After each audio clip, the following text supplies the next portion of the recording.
You're here because you want to learn more about digital marketing, but there's just one problem. What is it like? If you do a quick Google search, you're going to find a whole bunch of definitions, and they're going to be really good definitions, in fact. It's not hard to tell you what digital marketing is. But telling you what it's like, that's a different story. That's what we'll talk about in this video based on my personal experiences in the field on a day-to-day basis, running a marketing agency of my own. Now, Brandon, I remember in our first video, which you can click in the corner to watch, that you listed 8 basic categories of digital marketing. In them, you included strategy, branding, content, SEO, ads PPC, influencer and affiliate marketing, social media, and email marketing. So I'm going to ask you an easiest pie question. Can you talk about each one of these in more depth? Now, they're not exactly easy, but yeah, let's go ahead and do that anyway. Most of what I do and most of what people I know do falls into these categories, all of which are interconnected. And really, each of these could be its own video, some their own series. So if you like something that we talked about and you want to know more about it, just let us know down there in the comments. Let's start with number 1, strategy. You can't do anything in marketing without a decent strategy. Even if you don't spend time thinking about what your strategy is going to be in the first place, you're going to end up following one by default, so it's better to take the time to properly form one. Strategy is all about setting clear goals and understanding your target audience. It's about figuring out what you want to sell and who you're selling it to. So it's like having a roadmap. Yeah, that's exactly it. A good digital marketing strategy defines the who, what, when, and how of your marketing campaign. It involves researching your market, understanding your competitors, and figuring out your unique selling points. So how do I start writing this roadmap? So usually what you do is you start with marketing research. You need to be curious and analytical, and you need to go over all different sources to try and figure out what questions to ask in the first place and how to go about answering them. You might read your competitors' websites and learn more about the products that they're offering right now. Or you might meet some of your target audience in person to ask them some carefully crafted questions to figure out what they like. That sounds like a lot of upfront work, Brandon. Oh yeah, it definitely is, but it's totally worth it. If you nail down the strategy, everything else, content, SEO, social media, emails, ads, everything is going to be a lot easier. And it's going to be a lot more effective too. If it feels like you're trying to force a product to happen, then there's probably an issue with your bigger strategy. And how would I go about measuring that strategy and figuring it out? There are objective measures, and you should pay attention to them along with the general feel or vibe of the business as well. Marketers often define key performance indicators, or KPIs, to help measure their success. Now, this can include things like web traffic, social media followers, click-through rates on ads and email campaigns, revenue generated, and return on spending. And we could talk about all of this all day long, and we probably will go over this in a future video on the subject. The important thing to know for now is that you need to ask a lot of questions. What do you want to be when you grow up? What's the right tip? Have you called a plumber to your home lately? How superstitious are you? And have a broad sense of the goals that you want to achieve. And you need to rely on a mix of information, both quantitative, hard data, and qualitative vibes in order to succeed. Now, I hope that gives you at least a good partial understanding of what strategy is, and if you need a real-life example, I'll give you one. Nah, I've got this, Brandon. Go check out our XFL 4.0 video, as it's a great video on strategy as they try to compete 3 times within the American football system, which is very difficult. But what's next on your list, Kenny? Well, now that I've got my strategy, I want to go about branding it. Logos, taglines, color schemes, and all that good stuff. Yeah, you love that stuff, and quite right too. Branding is all about making a consistent image and voice for your business. It's about the story you tell and how it's received by your audience. It's what lets people tell you apart from your competitors, even if they barely catch a glimpse of your marketing. Now, I know enough about branding that it's very important, especially getting the story right, because I've watched enough Dragon's Den that a story can sell a product. Completely. And when it comes to dealing with people on the internet, it's kind of hard to know who you can trust and who you can't. And with every brand fighting for space in the world, it's easy to get lost in the noise. But branding and consistency is how you stand out. So, Brandon, Another not at all complex question. How do you actually build a brand? Well, you and I both know that's a really complicated question and that deserves its own video, but here's the basic crux of it. Start by figuring out that your brand's core values. If you don't have any idea how to go about that, here's a website called personalvalue.es that's going to help you compare abstract values against other abstract values. Just make sure you do it from your company's perspective. Oh, so it's like designing a D&D character. Once you know your character's core values and backstory, you can choose your class and proficiency to match, which in the real world obviously is your logos, color schemes, font style, and all that other fun stuff. Yeah, and I'll even tell you there's something called 12 archetypes of branding that you might want to look into that's really similar to D&D.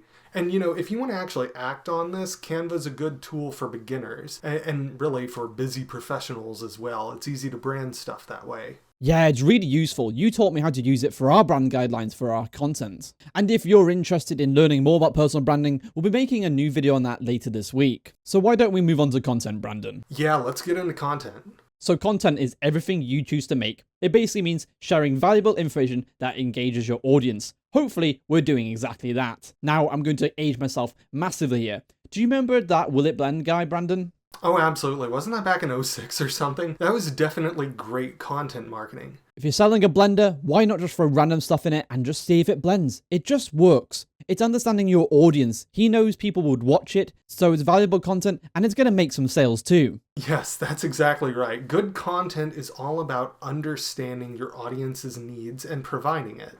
And as Steve Jobs used to say, our job is to figure out what they're going to want before they do.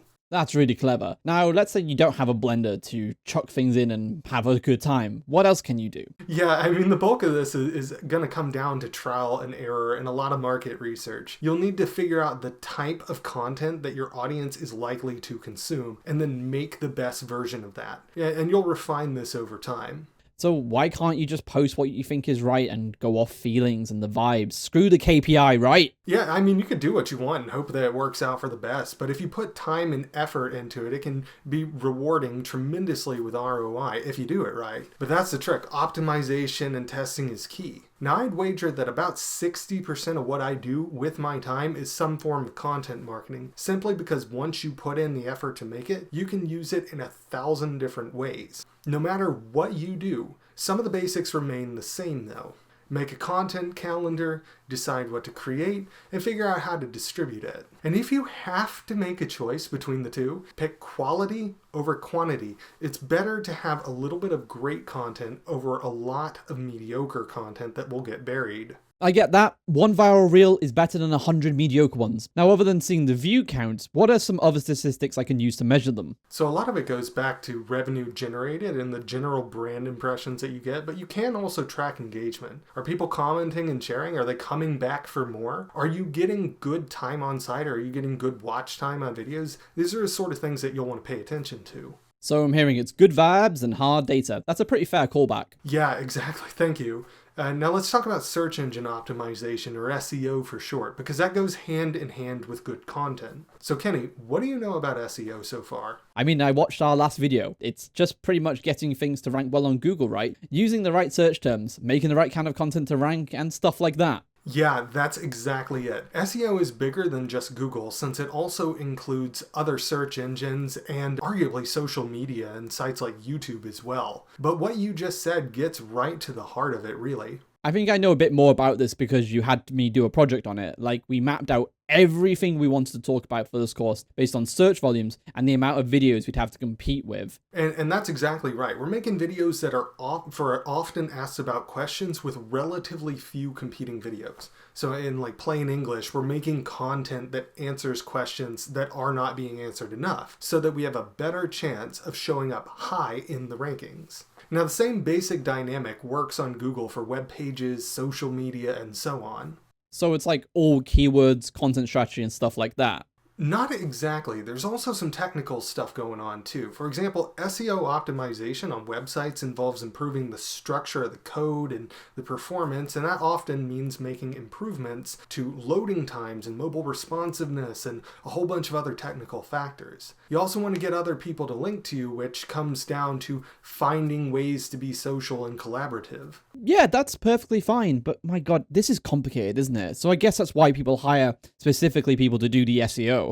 It is, and a really talented SEO person's pretty much a wizard. The basics are accessible, but if you want to learn more about the strategic side of SEO, the deep part of the iceberg, Google Keyword Planner is awesome to play around with. vidIQ is pretty good for YouTube. And if you want to get really technical, GT Metrics and SEO Site Checkup are some good free resources you can use to kind of hone in your skills and practice. But be aware that SEO takes weeks to see payback, often months, and sometimes even years. But the return on your time can be excellent if you play your cards right. It's all about that strategic mindset. Exactly. Now, let's talk about one of the biggest things in digital marketing, that is adverts. You've seen one at the start of the video, maybe on the side of the video, and they're all in your social media feeds. Oh yeah, they're absolutely everywhere. And if you're looking for a fast lead generator that you can turn on and off like a faucet, ads are the way to go. They work really well when paired with other forms of marketing that are slower and more focused, like word of mouth or referrals. But basically,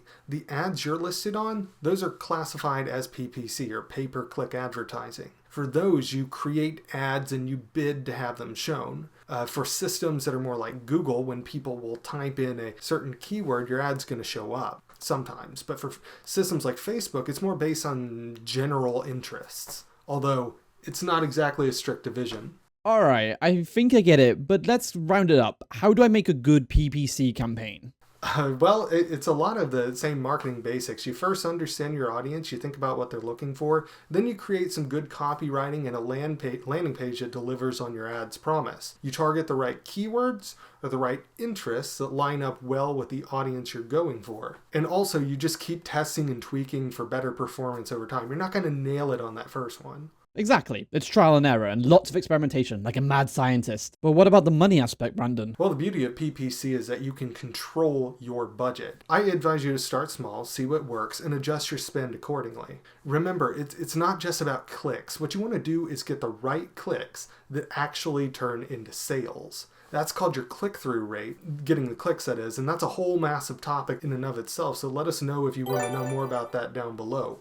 Let's get into influencer and affiliate marketing. This is about partnering with influencers or affiliates to promote your product or your service. Oh, I know for a fact this is like the lifeblood for so many content creators. Yeah, what we're doing right now is we're trying to influence people to watch our content and support us. However, we are not yet affiliated with any brands of businesses. But let's break it down. How does affiliate marketing actually work? So affiliates are just people, they promote your product in exchange for a commission on sales they generate. It's performance based. So you as a business, you only pay for the results. Alright, that's interesting. It seems like influencers and affiliates can help you both do the same basic things you do with ads, but it's not as straightforward since you can't just turn them off like PPC ads. Yeah, that's right. And it's actually pretty tough to know who's going to be a good fit. So that's why affiliate marketing, while it looks really easy on paper, can actually be very hard to do well. To do affiliate or influencer marketing right, you're going to need to look for people who align with your brand values and have an audience that matches your target market.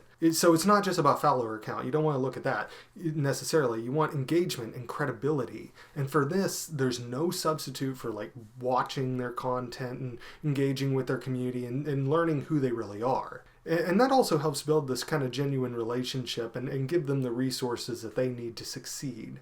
Again, with everything to do with digital marketing, it's clear as day, it's time consuming. But that time is not wasted because you don't want to be affiliated with any bad eggs or bad prospects as it could bring your business down. But this is a massive topic, something that could be a whole series. If you'd like the sound of that, let us know down in the comment section below. But for now, let's move on to something everyone knows about, social media. I mean, everyone's on it nowadays. That's right, and good luck finding people who are not on social media these days. But the question is, how do you use it effectively? Start with consistency and pick channels you want to be on and stick with them on a regular schedule. And as for which channels you pick, that needs to be based on your larger marketing priorities. Social media is downwind of everything else that you do. Instagram is great for this kind of glossy magazine style storytelling. TikTok and YouTube are great places for short and long form video respectively.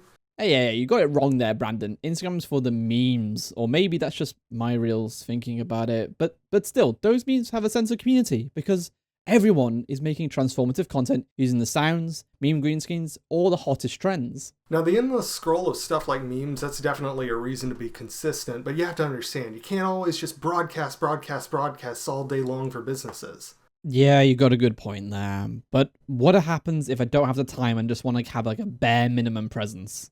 Totally okay too. Get a later account for like $15 a month and do a post every weekday.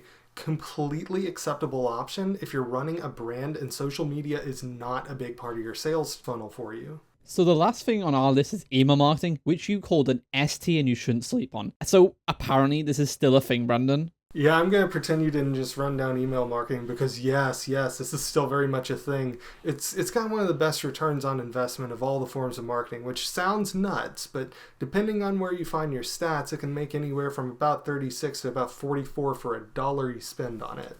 It sounds like you're telling me to stop ignoring it and start using it. That's right, and that's why people tend to underestimate it, but I guarantee that you at some point have clicked on email promotion and have purchased something because of it. And collecting emails is cheap. Sending emails is incredibly cheap, but the path between email to sale is really, really short. So there's a reason why finance bros tell you to like unsub from all of your promotional emails if you want to save money. Give me some more details. Why does this like actually work?